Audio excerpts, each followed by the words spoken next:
Hello and welcome everybody. RO और ARO का paper finally खत्म हो चुका है। आई होप सबका पेपर अच्छा गया होगा। पेपर जो था एक मिक्स बैग था। कुछ जो क्वेश्चंस थे बहुत ज़्यादा टिपिकल थे, काफ़ी डिफिकल्ट साइड हो गया, और कुछ जो क्वेश्चंस थे काफ़ी बिल्कुल बेसिक टच किया है, तो वो इजी है।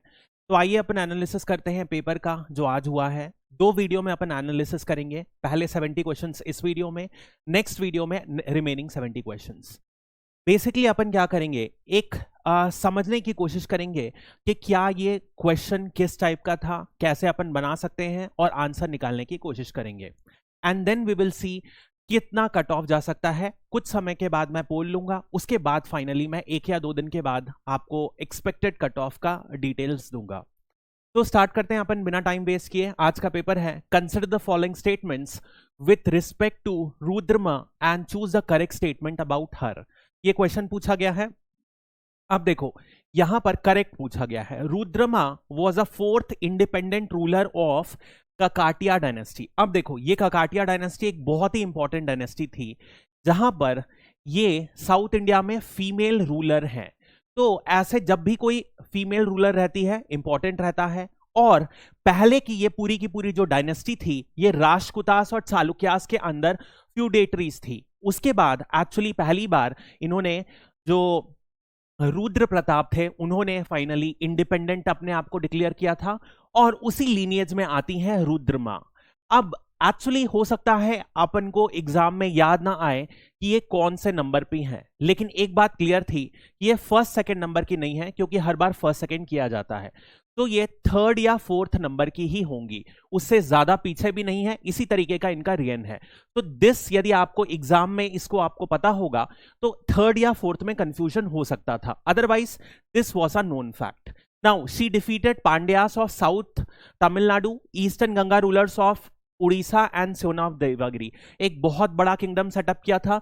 तो जो रीजन्स हैं, कोई भी एक्सट्रीमिस्ट नहीं बताए हैं, बिल्कुल कंटिग्यूअस बताया है। तो ये वाला स्टेटमेंट तो सही होगा ही, बिल्कुल अपन नॉर्मल बेसिस से ही आइडेंटिफाई कर सकते हैं।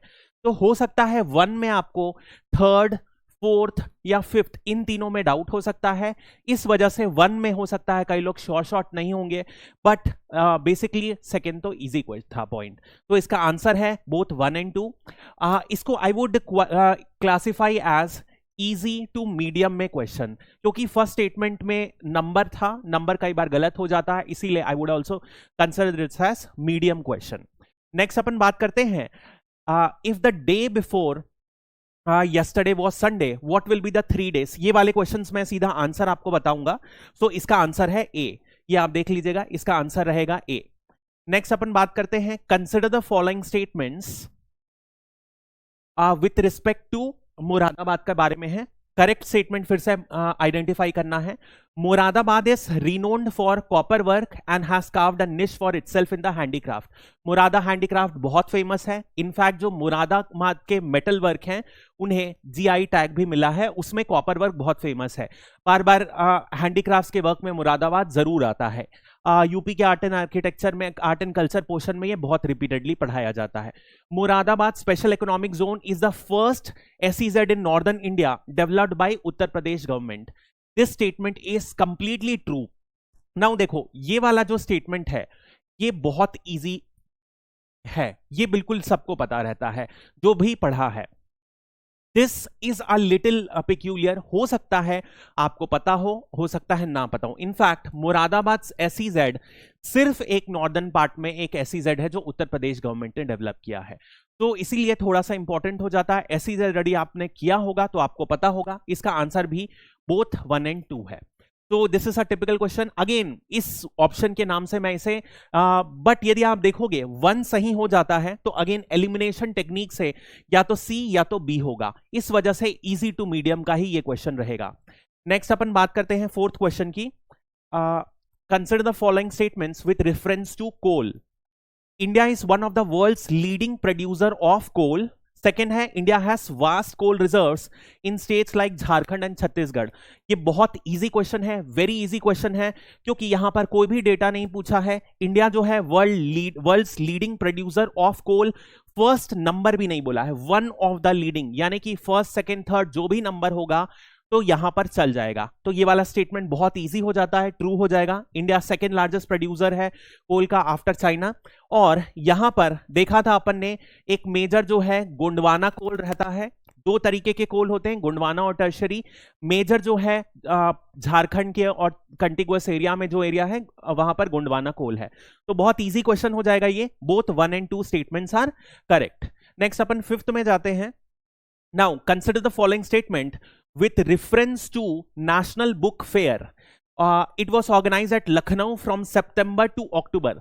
अब ध्यान रखिएगा, यहां पर डेट दे रखी है। ये डेट कभी भी अपने को एग्जाम में याद नहीं रहती है और यही इसको डिफिकल्ट बना देता है, क्योंकि नॉर्मली क्या होता है, जब भी एग्जाम में डेट्स दी रहती है, मैंने आपको बोला था प्रिज्यूम कर लीजिएगा कि मैक्सिमम टाइम गलत रहता है, बट यहां पर एक्चुअली इस क्वेश्चन में ये स्टेटमेंट सही है। So this is according to me a difficult category of question, just because यहां पर स्पेसिफिक डेट्स बोल दिया है और डेट्स अपन करते नहीं है normally. It was organise by government of India, but ये वाला स्टेटमेंट जो है बिल्कुल गलत है, क्योंकि जो नेशनल बुक फेयर रहता है, जो प्रगति मैदान दिल्ली में ऑर्गेनाइज होता है, वो NBT government of India, National Book Trust government of India organise करती है। ये वाला जो है ये इंडिविजुअल एक पर्सन की इनिशिएटिव थी और उसके बाद कोलैबोरेशन में था। तो यदि आपने करंट अफेयर्स देखा होगा तो सेकंड स्टेटमेंट जो है गलत हो जाता है। इसी वजह से आप देखोगे दिस वन इज रॉन्ग। सो ए या बी में से आप एलिमिनेशन टेक्निक से पहुंच जाते हो। इसी वजह से ओवरऑल ये क्वेश्चन मीडियम कैटेगरी का हो जाता है, एक्सट्रीमली डिफिकल्ट नहीं होता है, जस्ट बिकॉज एक ऑप्शन बहुत क्लियरली एलिमिनेट हो रहा था। नेक्स्ट अपन आते हैं, consider the following statement with respect to Charkula dance. आप देखिए, चारकुला डांस जो है ये अगेन फेमस है, उत्तर प्रदेश का है, ये तो अपने को पता ही है, और ये जो है कृष्णा के बारे में है। अब यदि आपने कल्चर को पढ़ा होगा तो कल्चर वाइज में रीजन में डिवाइड किया गया है उत्तर प्रदेश को, और जो कृष्ण भक्ति वाला है वो कहां पर है, ब्रज रीजन में आया है। इस वजह से ये जो अवध रीजन बोल दिया, इसके कारण ये वाला ऑप्शन गलत है। This is a easy category question, क्योंकि देखा है बेसिकली ब्रज भूमि, मथुरा, वृंदावन, कृष्ण, ये सब नाम सबको पता है। तो in this dance wheeled women balancing large, एक बड़ा सा वुडन स्ट्रक्चर रखते हैं और उसमें दिए रखते हैं, यही बोल रहा है। तो दिस स्टेटमेंट इज करेक्ट। तो इसका आंसर हो जाएगा C only 2। So that is the answer. इसके अलावा नेक्स्ट क्वेश्चन देखो, PIN का फुल फॉर्म क्या होता है। तो again this is a easy question, ये मैक्सिमम पता रहता है, पर्सनल आइडेंटिफिकेशन नंबर, आसान है। नेक्स्ट क्वेश्चन आते हैं, which one of the following is not correctly matched. अब आपको पता होना चाहिए, नहीं पता होगा तो भी आई थिंक इसको थोड़ा सा गेस किया जा सकता है, क्योंकि जो रबर और स्पाइसेस है ये मैक्सिमम साउथ इंडिया में प्रोड्यूस होता है, टी जो है ये आसाम एंड नॉर्थ ईस्ट में प्रोड्यूस होता है, तो यहां पर कोलकाता को हेडक्वार्टर बनाया गया है, ये सही है। देखो नॉर्मली कभी भी कोई एक्सपोर्ट ऑर्गेनाइजेशन का हेडक्वार्टर बनाया जाता है तो उसे मोस्ट प्रेफरेबली कोस्टल सिटी में, यानी कि पोर्ट सिटी मान के बनाया जाता है, ताकि वहां से इंपोर्ट एक्सपोर्ट और बाकी सारा सब कुछ आसान हो जाए। तो टी बोर्ड नॉर्मली क्या होगा, आसाम में कोई हेडक्वार्टर बनाया जा सकता था, but because Kolkata is a port city, Kolkata West Bengal के दार्जिलिंग एरिया में भी कॉफी होती है, इस वजह से टी बोर्ड का हेडक्वार्टर जो है कोलकाता में है। नेक्स्ट यदि आप देखोगे कॉफी बोर्ड का जो हेडक्वार्टर है हैदराबाद नहीं है, क्योंकि आंध्र प्रदेश में लिमिटेड कॉफी प्रोड्यूस होती है। सो आंध्र प्रदेश में यदि एक रीजन जहां सबसे ज्यादा प्रोड्यूस होती है वो है अराकू वैली, बट इसका कॉफी बोर्ड का हेड है बैंगलोर। अगेन वो जो मैं कोस्टल वाला बोला वो एक तरीके से नॉर्मल किया जाता है, बट कोई टॉप टीयर सिटी है तो उसे भी सेटअप किया जा सकता है। तो कॉफी बोर्ड का हेडक्वार्टर है बैंगलोर। नेक्स्ट अपन बात करते हैं, तो दिस वॉज नॉर्मली ये पता रहता है, इंडिया ईयर बुक में और बाकी तरफ लिखा हुआ है। तो this should I think this is a medium category question, क्योंकि मैं 4-5 लोगों से बात किया and they were aware of this question. Next अपन बात करते हैं, given below are 2 statement, assertion reason type का क्वेश्चन है। During the winter season most of the India is dry, बिल्कुल सही स्टेटमेंट है। अपने यहां समर सीजन में बारिश होती है और विंटर जो होती है ड्राई होती है। विंटर सीजन में बारिश केवल एक टाइप के क्लाइमेट में होती है, जिसे मेडिटेरेनियन टाइप ऑफ क्लाइमेट कहा जाता है। सो असर्शन जो है ये ट्रू है। नेक्स्ट है, most parts of the country are under the influence of north east trade winds during the winter season. अब देखो बिल्कुल सही बात है। तो यदि नॉर्थ ईस्ट ट्रेड विंड्स देखोगे तो ये क्या हो जाती हैं, ये लैंड टू सी जाती हैं, जब लैंड टू सी जाएंगी तो उससे क्या होगा, पानी को कैरी नहीं कर पाएंगी। इस वजह से मॉइस्चर की कमी के कारण क्या होता है, ये बारिश नहीं कॉज करती हैं और इसी वजह से विंटर जो मंथ्स होते हैं ड्राई होते हैं। Again this is a logic based question, तो ये क्वेश्चन फिर से आसान हो जाता है, ज्यादा डिफिकल्ट नहीं होता है। इसका आंसर क्या होगा, A is true, R is true और असर्शन जो रीजन है वो सही एक्सप्लेनेशन है आर की। नेक्स्ट अपन बात करते हैं, अगेन असर्शन रीजन है, the struggle in South America prepared Gandhi to lead the national movement, उन्हें प्रिपेयर किया था एक तरीके से, बिल्कुल सही बात है। I think this would be prepared, ये स्पेलिंग मिस्टेक होगी, ये प्रिपेयर्ड होना चाहिए था। सो नेक्स्ट है, seeing the militancy of Indians in South Africa, Gandhi ji was convinced that the Indian people would be ready for militant struggle and sacrifice for a cause। ये तो बिल्कुल गलत हो गया, क्योंकि कभी भी गांधी जी ने मिलिटेंट मूवमेंट को फेवर किया ही नहीं था। उन्होंने क्या किया था, हमेशा नॉन वायलेंट को फेवर किया था। तो ये जो है फॉल्स हो जाता है, तो असर्शन इज इनकरेक्ट वाला एक ही ऑप्शन बचता है, तो आंसर हो गया बी। बहुत ईजी हो जाता है यदि अपन एक को गलत प्रूव कर देते हैं तो। नेक्स्ट है 11th क्वेश्चन, तो 11th क्वेश्चन का अगेन मैं आपको डायरेक्ट आंसर बता देता हूं, इसका है सी आंसर। ये सारे क्वेश्चन मेरे एक फ्रेंड ने सॉल्व किया है, I have not solve this aptitude वाले क्वेश्चन, तो देख लीजिएगा। नेक्स्ट है, if the 25th of October in a year is Thursday, इसका आंसर है सी, सो दिस इज सी, इसका आंसर सी है। नेक्स्ट अपन बात करते हैं, match the list 1 and 2, vitamin दिया हुआ है, तो ये बहुत इजी क्वेश्चन हो गया, ये बेसिक बायो है, पढ़ते हैं अपन बचपन से ही। तो विटामिन ए का एक जो अपन हमेशा जानते हैं नाइट ब्लाइंडनेस, इसके अलावा विटामिन सी का स्कर्वी, ये तो बहुत बेसिक जानते हैं। विटामिन B1 का बेरी बेरी, ये सब अपन जानते हैं। सो क्या इससे आंसर निकल रहा है सी से, यदि अपन 4 देखें तो ए का सी, ए का 4, this and this, and D का 2, तो this would be the answer. So easy है, ये डायरेक्ट आंसर निकल रहा है, कोई इसमें इशू नहीं आएगा, this should be an easy question, आपसे बन जाएगा ये। नेक्स्ट आते हैं, with reference to the first man made ruby laser, which one of the following statements are correct? Ruby laser produces blue light, red light, ये question में पूछा है, करेक्ट ऑप्शन आपको बताना है। अब for me this was a new question, जब मैंने पढ़ा तो मुझे एग्जैक्टली पता नहीं था, बट मुझे ये पता था कि रूबी रेड कलर का होता है, तो आई वुड हैव गेस्ड सेकंड तो सही होगा, फर्स्ट का आई वॉज नॉट श्योर, मुझे ज्यादा लेजर के बारे में पता नहीं था, बट सेकेंड मुझे पता था सही होगा, क्योंकि जो इलेक्ट्रॉनिक जंप होता है बेसिकली उसके कारण रूबी खुद रेड कलर का होता है, तो कहीं ना कहीं मैंने फिगर आउट किया कि शायद रेड कलर का होगा। अगेन फुल प्रूफ साइंस नहीं है, but this is what went in my head. तो यदि मैं इसको देखूं, ruby laser I was not sure 1, so I would have guessed either C or B, दोनों में से, बट आंसर है इसका सी। तो अगेन कोई साइंस का बैकग्राउंड का है, उसको पता है तो ठीक है, otherwise this would be a typical question.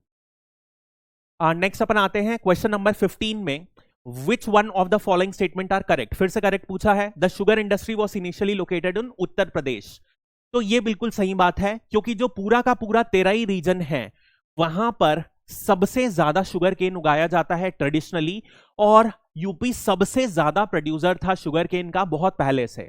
आज की डेट में दो सबसे बड़े शुगर केन के प्रोड्यूसर हैं यूपी और महाराष्ट्र, लेकिन जो यूपी की शुगर केन का जो क्वालिटी है वो कुछ इश्यूज फेस करता है, जैसे कि क्या क्या है, लो यील्ड फेस करता है, क्योंकि यहां पे शॉर्ट क्रसिंग सीजन होता है, अनसैटिस्फैक्टरी लोकेशन ऑफ इंडस्ट्रीज। अब देखो बेसिकली क्या होता है शुगर केन में, यदि यहां पर यूपी कौन सा है, ऊपर तरफ सब ट्रॉपिकल कंडीशन में आ जाता है, तो सब ट्रॉपिकल कंडीशन की वजह से जो क्रशिंग पीरियड मिलता है छोटा मिलता है when compared to southern part of Maharashtra. Maharashtra को पूरा देखोगे ट्रॉपिकल लैटिट्यूड्स में आता है, लंबे समय तक क्रशिंग पीरियड मिलता है।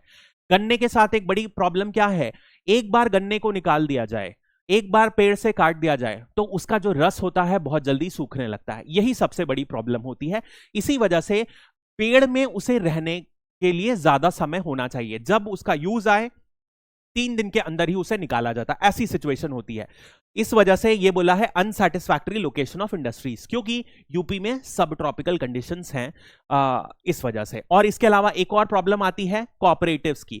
महाराष्ट्र के जो कोऑपरेटिव्स हैं बेटर फंक्शन करती हैं यूपी से, इस वजह से महाराष्ट्र की जो ओवरऑल मैनेजमेंट है शुगरकेन का बेटर रहा है। तो दिस इज बेसिक। नेक्स्ट अपन आ जाते हैं, तो इसका आंसर क्या होगा? Both 1 and 2 are correct, D would be the answer. Next अपन आते हैं, which one of the following, again 16 से, are not situated in Afghanistan.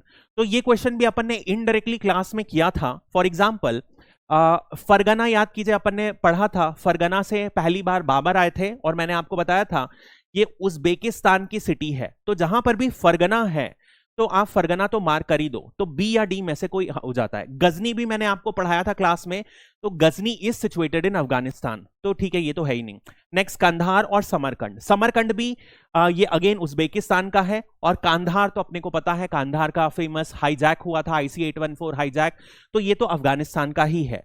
तो 2 and 4 would be the answer. तो इसका आंसर है B. Again this is a doable question, ज्यादा difficult question नहीं है। नेक्स्ट है, which one of the following is not correctly matched. ये इकोनॉमी का क्वेश्चन है, कोर इकोनॉमी का क्वेश्चन है। Adam Smith, Wealth of the Nation, बिल्कुल सही है। पहली बार कैपिटलिज्म की थ्योरी मेंशन की गई थी इसी बुक में, एडम स्मिथ की।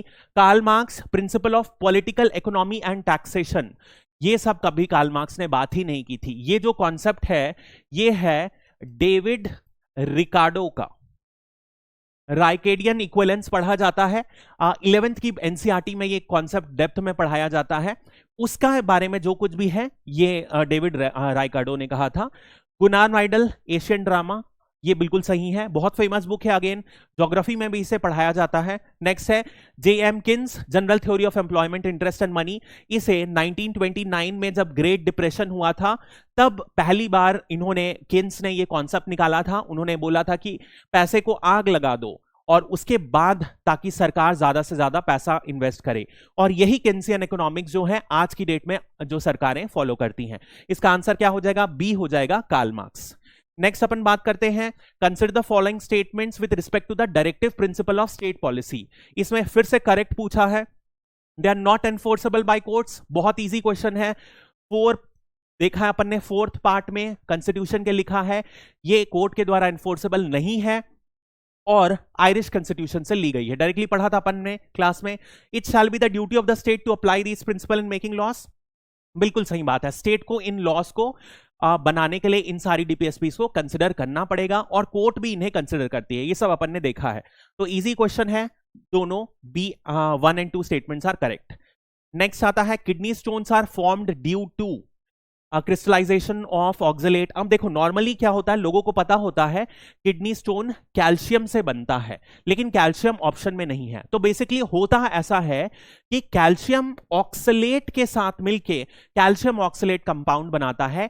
ऑक्सलेट जो होता है कैल्शियम को बाइंड करके रखता है, सो इसका आंसर होगा कैल्शियम ऑक्सलेट यानी ऑक्सलेट। अब देखो सैंड पार्टिकल सिलिका का तो नहीं बनता है, तो सी तो बिल्कुल इजी ऑप्शन एलिमिनेशन था। फैट से भी नहीं बनता है, प्रोटीन से भी नहीं होता है। तो even though if you were not sure about oxalate, eliminate करके आप इस ऑप्शन को निकाल सकते थे। तो comparatively easy to medium category में रखूंगा। यदि किसी को अंडरस्टैंडिंग नहीं है तो भी मैं उसको बोलूंगा मीडियम से ज्यादा टफ ये क्वेश्चन नहीं है। नेक्स्ट अपन आते हैं, which one of the following organization declared Varanasi as its first tourism and cultural capital in 2023? Current affairs का क्वेश्चन है, फॉलो किया होगा आपने पिछले 6 महीने से का करंट अफेयर्स, तो ये बन जाएगा। इसका आंसर है शंघाई कोऑपरेशन ऑर्गेनाइजेशन। एससीओ की हेड ऑफ द मीटिंग हुई थी, हेड की मीटिंग हुई थी, जिसमें ये मीटिंग उज्बेकिस्तान में हुई थी, जिसमें प्राइम मिनिस्टर मोदी भी अटेंड करने गए थे। उसी समय ये वाराणसी को डिक्लेयर किया गया था। नेक्स्ट है 21st क्वेश्चन देख लेते हैं। Again assertion reason type question है। 5 आइज, ये फिर से करंट अफेयर्स का न्यूज में है, बहुत टाइम से न्यूज में रह रहा था। खालिस्तानी मूवमेंट से रिलेटेड न्यूज में रह रहा है। पहले कनाडा ने जो हत्या का आरोप लगाया था खालिस्तानी के ऊपर, बाद में यूएस ने भी आरोप लगाया, तो लगातार ये ऑर्गेनाइजेशन न्यूज में रह रहा था। करंट अफेयर्स बहुत ही ऑब्वियस इजी क्वेश्चन है। 5 आइज जो है 5 कंट्रीज हैं जो यूएस और उसके अलाइज हैं जो आपस में इंटेलिजेंस शेयर करती हैं, ये वाला स्टेटमेंट सही है। और दे शेयर इंटेलिजेंस इनपुट्स, ये भी अपन ने देखा था। अब हो सकता है आपको स्टोन घोस्ट नाम ना पता हो, लेकिन 1 और बी दोनों सही है। असर्शन कि जो करस्पॉन्डिंग रीजन दिया गया है वो भी सही है, इतना आपको समझ में आ रहा है। तो एक बात क्लियर होगी, ए या बी में से कोई ही ऑप्शन होगा, ये आप एलिमिनेट करके निकाल सकते थे, जिसमें आर जो है हो सकता है, sorry R is not the correct, नहीं, R is the correct explanation. तो डी या ए में से कोई एक रहेगा, ये आप निकाल सकते थे और उसके बाद आप एलिमिनेट कर सकते थे यदि आपको स्टोन घोस्ट नहीं पता था तो। वैसे स्टोन घोस्ट भी इंडियन एक्सप्रेस में 3 बार आर्टिकल में रहा था, तो ठीक है, पता था तो ठीक है, वरना 2 तो आप एलिमिनेट कर ही सकते थे इस ऑप्शन में से। नेक्स्ट यदि अपन बात करते हैं, which statement is true regarding Bipin Chandra Pal.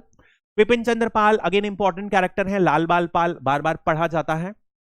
He was a ब्रह्मो समाज लीडर, बिल्कुल सही बात है, ब्रह्मो समाज को इन्होंने लेटर पीरियड में ज्वाइन किया था। And a weekly magazine new India was published. अब ये थोड़ा सा कंफ्यूजिंग हो जाता है क्योंकि न्यू इंडिया जो ज्यादा कॉमनली नोन मैगजीन है वो है एनी बीसेंट की, तो ये एनी बीसेंट की भी मैगजीन है जो न्यू इंडिया की है नाम से आती है, और बिपिन चंद्र पाल की भी जो है न्यू इंडिया के नाम से आती है। न्यू इंडिया एनी बीसेंट के नाम से ज्यादा पॉपुलर है, तो हो सकता है इस क्वेश्चन को आपने गलत मार्क कर दिया होगा, तो आपने सिर्फ ओनली 1 मारा होगा, बट दोनों ही सही है। तो दिस इज अगेन, क्योंकि नाम सिमिलर था इसी वजह से मैं इसको मीडियम टू डिफिकल्ट कैटेगरी में इस क्वेश्चन को रखूंगा। नेक्स्ट अपन आते हैं, match the list 1 and 2 with the following. अब देखो, this is a typical economy. इस इकोनॉमी के बारे में बहुत ही कम पढ़ाया जाता है, कोई कॉमर्स बैकग्राउंड का होगा तो उसे पता होगा, अदरवाइज इस क्वेश्चन को मैं बहुत ज्यादा डिफिकल्ट कैटेगरी में रखूंगा। Had I attempted this exam, तो मैं तो इस क्वेश्चन को अटेम्प्ट ही नहीं करता। तो इसके बारे में मैं देख लेता हूं, आपको बता देता हूं क्या है। Even I had to Google it, मुझे नहीं पता था इसका आंसर। तो इसका जो आंसर है, I'll just tell you because I'm not familiar with these technical terms. तो इसका आंसर है A। तो मर्चेंडाइज रेशियो जो है cost of goods and sold है, बाद में अपन जब डेप्थ में करेंगे। सो इसका आंसर A है, अभी मैं आपको बता देता हूं। I was aware of current ratio का टर्म और एक आध 2 टर्म्स आइडिया था, but I could not precisely come to the formula, so it's a difficult question according to me. Next आता है अगेन मैच द लिस्ट। अब ये देखो, यहां पर फिर क्वेश्चन पूछा जा रहा है कि आपको मैच करना है बेसिकली कोल पावर प्लांट्स और कहां पर कौन से स्टेट में सिचुएटेड है। तो यदि आप देखोगे, कोरबा जो है छत्तीसगढ़ में, ये बहुत ही फेमस प्लांट है, एनटीपीसी का है, माइंस हैं, गेरवा है और बहुत सारी माइंस हैं जो फेमस हैं, एल्यूमिनियम के लिए भी फेमस है, बाल्को का प्लांट है, तो ये तो बहुत फेमस है। तो सी का आंसर 4 होगा। यदि ये अपन देखते हैं तो एक बात साफ हो जाती है, ए या बी में से कोई आंसर है। Now depending on your knowledge ये पता होता है, तो जैसे फॉर एग्जांपल मुझे पता है कुड़गी जो है वो कर्नाटक का है, सो यदि मैं कुड़गी देखता हूं तो ये दोनों, तो इस बेसिस में एलिमिनेशन में और ज्यादा ऑप्शंस एलिमिनेट नहीं हुए। देन मुझे इन दोनों में देखना पड़ेगा, खारगोन और खलगांव। तो खलगांव जो है वो बिहार का है, कई लोगों को पता होगा, तो ए का आंसर 2 है, तो इसका आंसर हो जाता है ए। तो डिपेंडिंग ऑन योर नॉलेज आप एलिमिनेट करके पूरे की तरीके से आंसर इसको नहीं निकाल पा रहे थे, इस वजह से थोड़ा सा टिपिकल हो जाता है। नेक्स्ट है विथ रेफरेंस टू, अगेन ये 69th national film fair award की बात कर रहा है। तो यहां पर again RRR and Gangubai Kathiawadi bagged 5 and 6 national awards. Again difficult question, क्योंकि अवार्ड के नंबर याद रखना बहुत गलत रहता है। एज अ स्टूडेंट मैंने हमेशा जब भी ये नंबर इतने स्पेसिफिक बोला है तो मैं हमेशा इसको गलत ही मार्क करके आता हूं, और इस बार ये लॉजिक मेरा सही काम करता, बिकॉज RR ने एक्चुअली 6 बैक किया है और गंगूबाई ने 5 बैक किया है, तो उल्टा यहां पर कर दिया है, तो this statement is wrong. Next है rocketry the Nambi effect won the best feature film award. This is correct, ये आपको पता होना चाहिए था। तो आंसर या तो बी या सी में से आपको डाउट होना चाहिए था, सॉरी बी या डी में से, आपको दोनों में से कोई डाउट होना चाहिए था। ए और सी तो एलिमिनेट हो ही जाना चाहिए था। तो इसका आंसर जो है बेसिकली ओनली 2 है। अगेन डिपेंड्स थोड़ा सा आपकी रीजनिंग, थोड़ा सा आपका लक। दोनों के ऊपर ये डिपेंड करेगा और आप कितना वेल प्रिपेयर्ड थे इसमें। नेक्स्ट आता है 26 क्वेश्चन, यदि अपन देखते हैं, the reason for swimming pool to appear less than the actual depth. ये तो बहुत ही इजी क्वेश्चन है, बचपन से अपन देखते आए हैं। रसगुल्ला को यदि ग्लास में डालो तो रसगुल्ला फूल के बड़ा दिखता है, लेमन को डालो बड़ा दिखता है, और ये सब अपन जानते हैं। तो ये फिनोमिना है रिफ्रैक्शन, ठीक है, रिफ्लेक्शन की वजह से कोई ऐसा फिनोमिना नहीं होता। नेक्स्ट है what is the correct chronological order of sultan of Sayyid dynasty. Again a typical question, क्योंकि मैंने इस क्वेश्चन को क्लास में सईद डायनेस्टी कवर किया था, बट मैंने इतना डेप्थ में कवर नहीं कराया था इस एग्जाम के लिए। सो सबसे पहले किजर खान तो अपन ने किया था, कि जो फाउंडर थे किजर खान है। यदि अपन देखते हैं सो सारे में किजर खान लिखा है, मतलब कि अपने तरीके से ये नहीं हो सकता। नेक्स्ट यदि अपन बात करें, आलम शाह, नॉर्मली लोगों को पता रहता है कि लास्ट रूलर हैं जिन्हें लोदी ने हराया था। तो 1 और 4 पता करने पर भी 2 ऑप्शन ही रह रहे हैं, यानी कि 2 तो एलिमिनेट कर दे रहे हैं, बट अपन एग्जैक्टली कौन सा आंसर है अपन नहीं निकाल पा रहे हैं। तो इसका आंसर बेसिकली है 1 एंड 4, मतलब ये दोनों में रहेगा। This would be the answer. सबसे पहले Khizr Khan, Mubarak Shah, Mohammed Shah and Alam Shah, this is the answer. तो इस तरीके से अगेन हो सकता है, again this could be difficult, क्योंकि नॉर्मली सारे रूलर्स अपन इस तरीके से याद नहीं करते हैं। कोई घटना चक्र को फॉलो किया होगा या और ज्यादा डेप्थ में किया होगा किसी बुक से, तो डेफिनेटली ही would be able to answer it. But again I would not consider this an easy question, difficult category में रखूंगा। नेक्स्ट है which one of the following pairs is not correctly matched. Okay, not correctly matched का बोल रहा है। तो article 124A supreme court to be a court of record, यही गलत हो जाता है, क्योंकि आर्टिकल 124 में बोला गया है कि सुप्रीम कोर्ट क्या कंस्टिट्यूट करेगा, एक चीफ जस्टिस को कंस्टिट्यूट करेगा और अदर जजेस एज डिटरमाइंड बाय द जो भी पार्लियामेंट के द्वारा डिटरमाइन होगा वो कंसिडर करेगा। तो यही जो जजमेंट है, यही पहला ही जो आर्टिकल है गलत हो गया। इजी है अगेन, क्योंकि जो बाकी सारे आर्टिकल्स दिए हैं, 136 स्पेशल लीव, ये अपन ने पढ़ा था डेप्थ में, मैंने आपको बोला भी था इंपॉर्टेंट है। 143 भी डेप्थ में अपन ने किया था, ये जो होता है एडवाइजरी जुरिसडिक्शन, 2 केसेस किए थे वो भी अपन देखे थे, ये इंपॉर्टेंट है बेसिकली। नेक्स्ट है 132 भी अपीलेट जुरिसडिक्शन। तो ये जो बाकी सारे आर्टिकल्स हैं बहुत इजी हैं, यदि 124 आपको नहीं भी पता होता है तो ये 3 आर्टिकल्स तो सब कवर अप करते ही हैं। तो this is an easy question. Next आता है अपन का गिवन बिलो आर 2 स्टेटमेंट्स, फिर असर्शन रीजन है the northern slope of Himalayas have a thicker vegetation cover compare to the southern slope. ये गलत स्टेटमेंट हो जाता है। एक्चुअली ये होता ऐसा है कि बेसिकली आप यदि यहां सन को मानेंगे और यहां पर एक पहाड़ मान रहे हैं, तो ये जो ये नॉर्दर्न हेमिस्फीयर में क्या हुआ, यहां पर नॉर्दर्न स्लोप रही, ये सदर्न स्लोप रही। वहीं पर अपन सदर्न हेमिस्फीयर में देखेंगे नॉर्दर्न सदर्न स्लोप रही। तो यदि आप सन का डायरेक्शन देखोगे तो नॉर्दर्न हेमिस्फीयर में क्या होगा, सदर्न स्लोप्स को ज्यादा वो मिलता है सनलाइट, और वहीं सदर्न हेमिस्फीयर में नॉर्दर्न स्लोप को ज्यादा बेटर सनलाइट मिलती है। तो यहां पर जो स्टेटमेंट लिखा है वो बिल्कुल उल्टा लिखा गया है। Southern slopes of Himalaya receive more rainfall than the northern slopes, ये स्टेटमेंट सही है, और northern slopes of Himalayas have thicker vegetation, ये स्टेटमेंट गलत है। क्यों? क्योंकि northern स्लोप में धूप कम मिलती है, तो क्या होगा, प्लांट ग्रोथ के लिए सफिशिएंट सनलाइट नहीं रहती है, इसी वजह से ये प्रॉब्लम है। तो यहां पर assertion is false but reason is true, this would be the answer. ठीक है, नेक्स्ट क्वेश्चन अपन आते हैं, who was the first to use the word megalopolis. ये किसी को यूपीपीएससी में ज्योग्राफी ऑप्शनल होगा तो ज्योग्राफी ऑप्शनल में ये कवर करते हैं। जीन गॉटमैन है, उन्होंने पहली बार यूएस के नॉर्थ ईस्टर्न कोस्ट में, जो अटलांटिक कोस्ट है, वहां पर एक लगातार पूरी सिटीज का ज्वाइनिंग, पूरी एक बड़ी सी पूरा अर्बन एटमॉस्फेयर बन रहा है, उसे मेगालोपोलिस टर्म कॉइन करा था, जो यूएस से लेकर वॉशिंगटन डीसी से लेकर बॉस्टन तक जाती है। सो ये एक पूरा का पूरा अटलांटिक कोस्ट में एक बड़ा सा अर्बन एरिया है, उसके लिए यूज किया जाता है। अगेन फॉर नॉर्मल जिसका ज्योग्राफी ऑप्शनल नहीं है या जो यूपीपीएससी के लिए नहीं पढ़ा है, this would be a very very difficult question, नहीं बनेगा उसके अलावा। नेक्स्ट अपन आते हैं, फिर से असर्शन रीजन में आते हैं। असर्शन क्या बोल रहा है, the equatorial forest biome is with the densest and the highest biomass. अब देखिए, यदि सिर्फ डेंसेस्ट बोलता तो थोड़ा सा कॉम्प्लिकेट हो जाता, वहां पर टेम्परेट या ट्रॉपिकल में अपने को डाउट करना पड़ता। लेकिन हाईएस्ट भी बोल दिया तो हाईएस्ट जो है ट्रॉपिकल की जो होती है अप टू 60 मीटर तक जो ट्रीज हैं जाती हैं, वहीं पर टेम्परेट की trees less than 45 metre height में रहती हैं, वो भी वेट टेम्परेट फॉरेस्ट की। तो डेंसर और हाईएस्ट बोल दिया, तो स्टेटमेंट जो 1 है, असर्शन जो है बिल्कुल सही है। और यदि अपन सेकंड स्टेटमेंट देखते हैं रीजन को, there is a high rainfall and high temperature throughout the equatorial region, ये भी सही है। ज्यादा बारिश होती है, ज्यादा टेम्परेचर मिलता है, तो ग्रोइंग पीरियड रहता है बहुत ज्यादा रहता है, इसी वजह से assertion is true and R is the correct explanation of this. So B would be the answer. Next है, consider the following statement with reference to the India Smart City Conclave 2023. Current affairs पढ़ा होगा तो बनेगा। इंदौर में host किया था, सही है, in the month of September. Again month बोला है तो ये मीडियम होगा, जो भी पढ़ के गया होगा उसे याद रहेगा, सितंबर के आसपास हुआ होगा। सो this is not very difficult question, current affairs आपको करना था।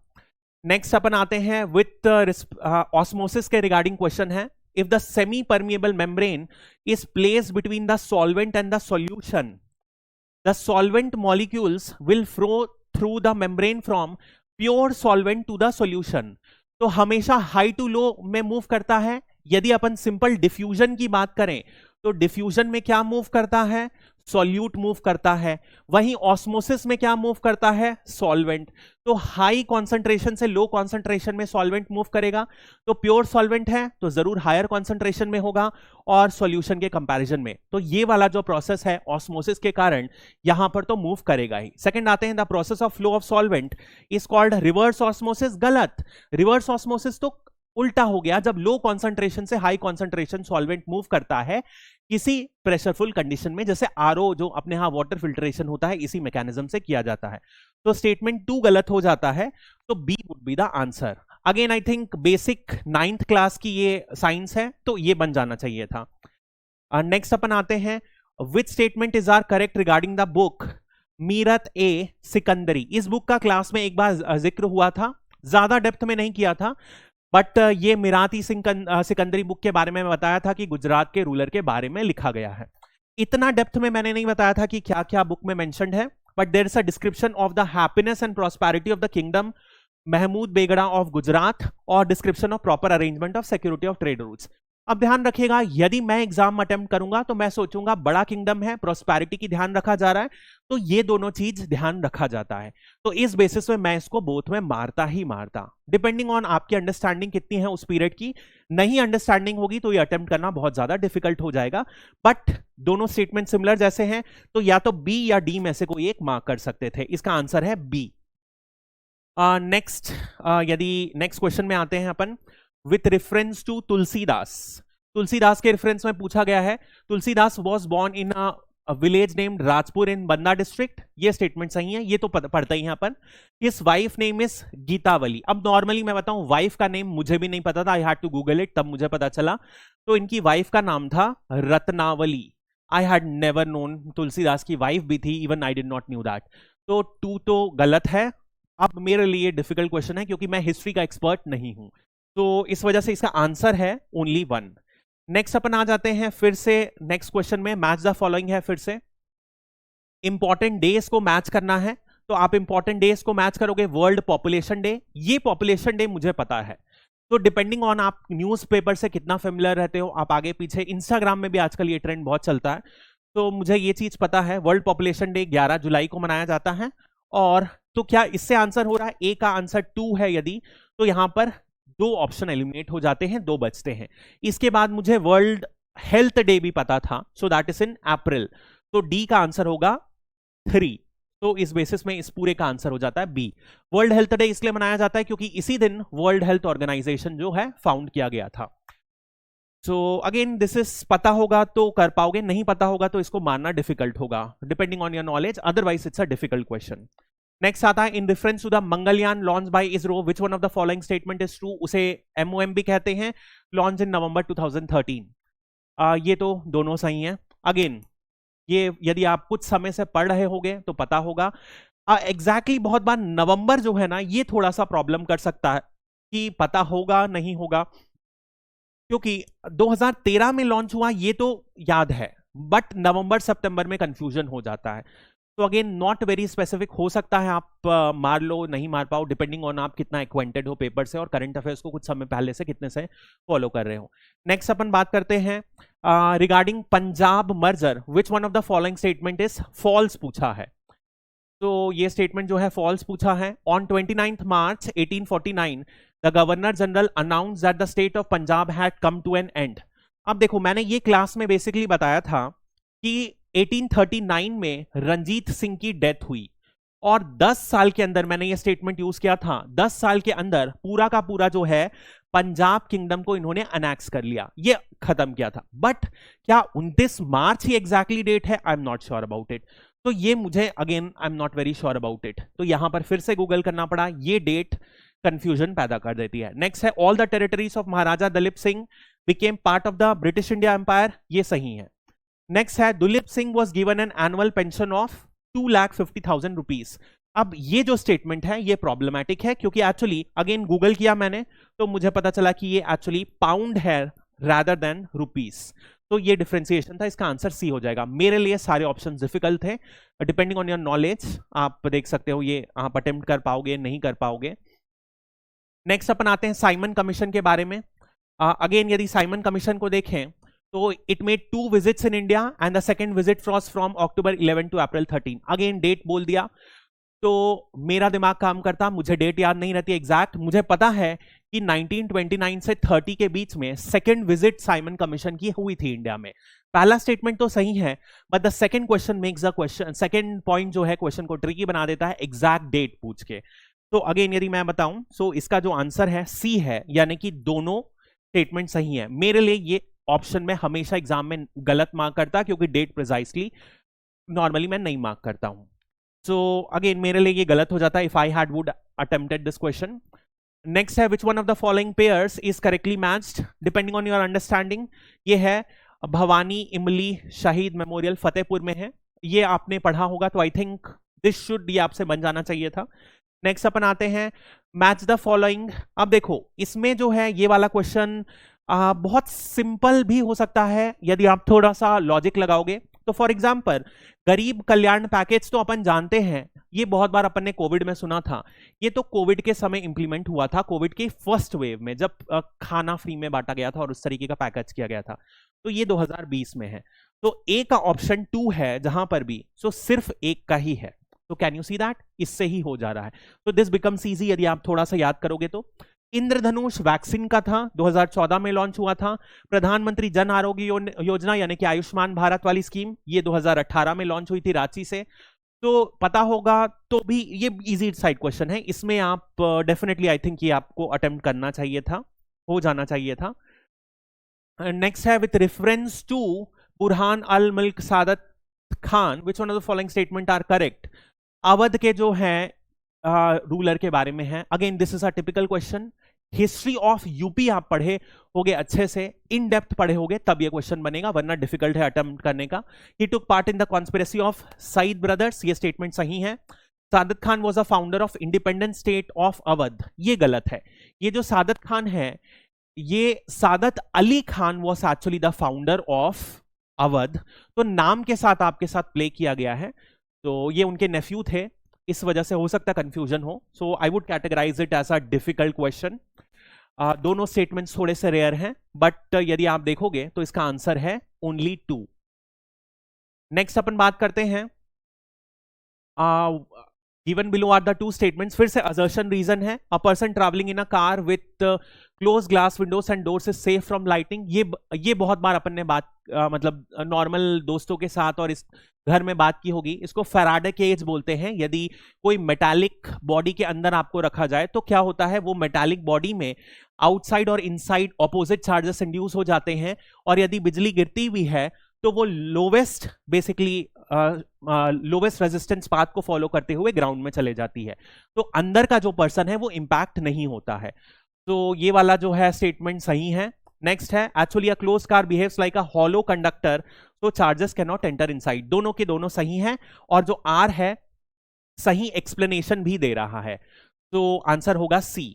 नेक्स्ट अपन बात करते हैं 44th का, फिर से असर्शन रीजन है।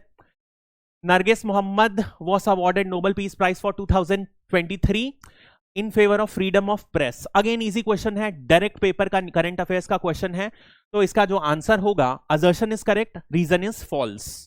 तो रीजन फॉल्स क्यों है? क्योंकि इन्हें नोबेल प्राइज दिया गया किस बेसिस में? ईरानियन विमेन की फ्रीडम को फाइट करने के लिए। इन्हें अदर अवार्ड्स भी दिए गए हैं प्रेस के लिए, बट मेनली ईरानियन विमेन के कॉज को उठाने के लिए इन्हें नोबेल प्राइज दिया गया है। I think this was a very easy question. Census की बात करें तो सेंसस वाला भी क्वेश्चन मेरे हिसाब से काफी इजी है, क्योंकि आप यदि देखोगे तो पहली बार सेंसस को कब कंडक्ट किया गया था? 1872 में कंडक्ट किया गया था, और पहली बार पूरा सेंसस जो किया गया था 1881 में किया गया था, और 1881 से अभी तक हर 10 साल में सेंसस को कंडक्ट किया गया है, एक्सेप्ट फॉर 2021 जो कि कोविड की वजह से पोस्टपोन हुआ था और अभी भी पोस्टपोन्डेड है। तो 1872 में लॉर्ड मायो थे। ये कराया जाता है नॉर्मली, क्वेश्चन इजी है, ध्यान रखिएगा। तो ये बनना चाहिए था। नेक्स्ट है 5 वर्टिकल लाइन। सो 46 का आंसर मैं आपको बता देता हूं। 46 का आंसर है D would be the answer, मतलब कि नन ऑफ दीज। नेक्स्ट अपन बात करते हैं, अगेन ये वाला क्वेश्चन डायरेक्टली अपन ने क्लास में किया है, मैच द कॉलम माउंटेन्स का, जहां पे अपन ने एंडस को किया गया था। दुनिया की सबसे लॉन्गेस्ट माउंटेन रेंज है साउथ अमेरिका में। तो ए के 4 से कहीं मैच हो रहा है, तो ए या बी ऑप्शन में हो गया। फिर यदि अपन एप्लेशिन बात करें तो बात किया था अपना, एप्लेशिन जो है यूएस का एक बड़ा इंपॉर्टेंट माउंटेन है, तो डी का 2 है। ओके, सो इसका आंसर हो जाता है ए। अगेन इजी क्वेश्चन है, डायरेक्टली मेजर माउंटेन सीरीज से क्वेश्चन पूछा गया है। नेक्स्ट है 48 का जो आंसर है मैं बता देता हूं आपको, सी आंसर है 117। ओके, सो 117 आंसर है। इसके अलावा 49 की अपन बात करें तो अगेन आर्टिकल्स को मैच करना है। ये भी आर्टिकल्स याद नहीं करना रहता, मैंने खुद मना किया है आर्टिकल्स कुछ छोड़ के, लेकिन ये बहुत इजी है, क्योंकि ये वाले आर्टिकल्स जो है मैंने आपको बताया है, आर्टिकल 40 जो है बहुत आसान है, बार बार मैंने आपको क्लास में बोला था, विलेज पंचायत वाला आपको याद रखना है। तो ये हो जाएगा बी का 4। यदि आप बी का 4 देखते हो तो सिर्फ और सिर्फ ए और बी ही ऑप्शन बचता है। और 239 भी बहुत इजी है, क्योंकि 239 में अपन यूनियन टेरिटरी के बारे में पढ़ते हैं, और वहां पर अपन ने एक स्पेशल आर्टिकल पढ़ा था 239 ए जो दिल्ली के लिए है। तो ये भी आसान है। यदि ये भी नहीं पता है तो आर्टिकल 26 तो सबको पता है, 25 से लेकर 28 फ्रीडम ऑफ रिलीजन होती है। तो ए का आंसर तो 3 होगा। तो ए का 3, अच्छा ये दोनों में दिया है, सब आपको डी भी पता होना चाहिए। डी का आंसर हो जाता है 1, तो इसके हिसाब से ए का इस आंसर हो जाता है ए। नेक्स्ट अपन बात करते हैं फिर से असर्शन रीजन का, फिर से क्वेश्चन है। The Bengal British India society was founded in 1843। इस ऑर्गेनाइजेशन के बारे में अपन ने पढ़ा था कि ये बिफोर कांग्रेस फाउंड हुई थी। ईयर मैंने आपको बताया था 1843, बट किसने फॉर्म किया है ये मैंने क्लास में नहीं कराया था। तो इसे फॉर्म किया था जॉर्ज थॉमसन ने, ये स्टेटमेंट सही है। और यदि ये स्टेटमेंट देखा जाए, द्वारकानाथ टैगोर के बुलाने पे ही वो आए थे और मूवमेंट फॉर्म किए थे। तो ये दोनों स्टेटमेंट सही हैं। रीजन करेक्ट है असर्शन का, सही एक्सप्लेनेशन दिया जा रहा है। तो इसका आंसर होगा डी, आंसर हो जाएगा इस क्वेश्चन का 50 का। नेक्स्ट अपन बात करते हैं 51, match the following. Again correct वाला अपने को बात करना है। अब ये सारी बुक जो हैं, यदि आपको याद होगा मैंने आपको 2-3 बुक्स याद करने बोली थी, जिसमें एक आमिर खुसरो का मैंने बोला था, और कभी भी कोई राजा ने लिखा है, किंग या सुल्तान ने लिखा है, तो उसको बहुत जरूरी याद रखना। फिरोज शाह तुगलक, इन्होंने एक बुक लिखी थी, एक जैसे बाबर ने बाबरनामा लिखी, उसी तरीके से ये जो है इन्होंने अपनी बुक लिखी थी फुतुहाई फिरोज शाह तुगलक। तो यदि आप देखोगे बी का यदि आपको 1 पता है तो सिर्फ और सिर्फ एक ऑप्शन है जो उसके करस्पॉन्ड कर रहा है, तो ये वाला ऑप्शन इजी बन जाता है। रादर जो नाम्स है टफ है, बट एलिमिनेशन स्ट्रैटेजी से यूज करके जो मैंने आपको बोला था राजाओं की बुक आपको जरूर याद रखनी है, उससे ये क्वेश्चन बहुत इजीली हो जाता है। नेक्स्ट अपन बात करते हैं सेलेक्ट क्रोनोलॉजिकल ऑर्डर में कब कौन सा एक्ट दिया गया। सो इंडियन यूनिवर्सिटी एक्ट ये अपन ने पढ़ा था, ये कर्जन के समय में हुआ था 1904 में, ये अपन ने देखा है। और age of consent act, in the discussion मैंने मेंशन किया था कि एज ऑफ कंसेंट एक्ट को अपोज किया गया था, तो पहली बार 1860 में ये इंप्लीमेंट हुआ था। बंगाल टेनेंसी एक्ट 1885 में हुआ था, और जब 1857 का एक्ट बता रहे थे तब मैंने आपको बताया था कि कन्वर्ट होने पर भी प्रॉपर्टी एक्वायर कर सकते हैं, ये एक मेजर अपोजिशन था। तो इस एक्ट का नाम मैंने क्लास में नहीं बताया था, लेक्स लोकी एक्ट है, ये 1850 का एक्ट है। तो देख लीजिए इसी ऑर्डर में 1 सबसे पहले आएगा और 4th जो है सबसे एंड में आएगा। सो ये दोनों आएगा, और उसके बाद ऑप्शन हो जाता है 1, 3, 2, 4। तो D would be the correct answer. ठीक है, इसको भी अपन बेसिकली इस ऑप्शन को किया जा सकता था थोड़ा सा दिमाग लगा के। यदि आपने डेप्थ में पढ़ा होगा तो ये डेफिनेटली बनेगा। नेक्स्ट है which statements are true regarding lord Curzon announcement of Calcutta corporation act. ये सही है। Establishing the English empire on granite rock. अब ग्रेनाइट रॉक में स्टैब्लिश करने का क्या मेटाफोरिकल मीनिंग है ये मुझे बहुत क्लियर समझ में नहीं आ रहा है। ग्रेनाइट स्ट्रांग होता है तो हो सकता है उनका ये मतलब था कि उन्होंने स्ट्रांगली एक एम्पायर को रखा, तो यदि वैसा देखा जाए तो सही होगा। बट यदि ग्रेनाइट का ये मतलब है कि कोई ऑपोजिशन नहीं हुआ, तो इन्हीं के समय एक बहुत बड़ा ऑपोजिशन हुआ था, स्वदेशी मूवमेंट। तो इस बेसिस में मैंने वन स्टेटमेंट को गलत माना है और इसका आंसर हो जाएगा ओनली 2। तो दैट डिपेंड्स। नेक्स्ट अपन बात करते हैं 54th क्वेश्चन की। अगेन जो कैपिटल है, कैपिटल बेसिकली सिंपल पूछा गया है, ज्यादा डिफिकल्ट नहीं है, क्योंकि किगाली एग्रीमेंट हुआ था। किगाली किसका कैपिटल है? रवांडा का कैपिटल है। तो बी हो जाता है 1 में। तो ये दोनों में से कोई एक आंसर है। एंड खार्तूम कैपिटल है सूडान का, ये मुझे पता है। तो डी का कैपिटल है 3, तो डी का है, तो B would be the answer. I think this basic थोड़ा सा दिमाग लगा के ये भी बन जाता है, ज्यादा डिफिकल्ट पोर्शन नहीं है इसमें। नेक्स्ट अपन आते हैं 55th में, जो बोल रहा है 6th schedule of the constitution. ये मैंने आपको बहुत बार क्लास में बताया था, 5th schedule 6th schedule important होता है, डायरेक्ट क्लास का क्वेश्चन है। 6th शेड्यूल किसमें आता है? Assam, Meghalaya, Tripura and Mizoram. So C would be the answer. 56th की बात करें तो मैं 56, 57 के आंसर आपको बता देता हूं। 56 का आंसर है बी आंसर है, what I have been told, B answer है। और 57th का जो आंसर है दैट इज ए, और 58th का आंसर है बी। तो I have been told this are easy question, मैंने सॉल्व करके नहीं देखा है, तो आप लोग देख लीजिएगा इसको। नेक्स्ट अपन बात करते हैं 59th का। 59th का आंसर है डी अगेन। 60 का जो आंसर है सी आंसर है, तो 60 का सी है। नेक्स्ट अपन बात करते हैं which one of the following manganese producing area is not located in Karnataka. Chikmagalur, Shimoga, Bellary, ये तीनों जो हैं बहुत फेमस एरिया हैं, 2-3 बार जिक्र भी हुआ है क्लास में।